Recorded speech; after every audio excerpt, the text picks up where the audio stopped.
Verkefnin sem sjávarútvegurinn stendur frammi fyrir í dag eru stærri og flóknari en áður. En þau eru líka verkefni alls heimsins. Hafið gegnir alveg gríðarlega mikilvægu hlutverki varðandi loftslagsbreytingarnar.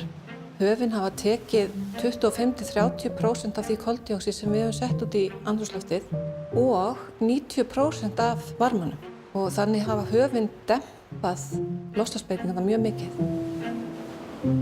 Loftslagsvandinn veldur hlýnun sjávar sem getur haft alvarleg áhrif á fiskistofna og lífríki hafsins. Hitastig sjávar að hækka alls staðar í heiminum og við sjáum það að lífríki sjávar að færa sig. Helstu viðbrögð lífríkisins við hlýnun bara færsla þeirra. Veiðistofnar geta flutt sig. Hlýnun getur haft áhrif á æti og þannig valdið hruni veiðistofna.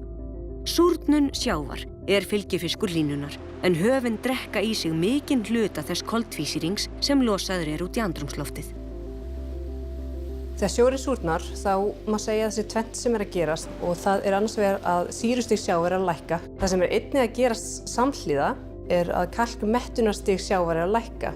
Þá verður erfiðara fyrir kalkmyndandi lífríki að mynda sitt kalk. Og þetta það sem við höfum sérstaklega miklar áhyggjur af þegar kemur að súrnun sjávar. Það sem mikilvægt í þessu líka það að fiskveiðistjórnarkerfið sem við lýði hér á Íslandi sé skilvirkt og nógu skilvirkt til þess að takast á við þessar umhverfisbreytingar.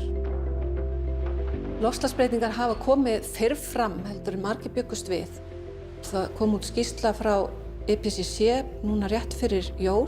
Ef það hlýnar 2 gráður þá mun 99% af öllum kóralrifjum skemmast og það mun hafa tvöfalt meiri áhrif á fiskveiðar á heimsvísu heldur en ef það hlýnar 1,5.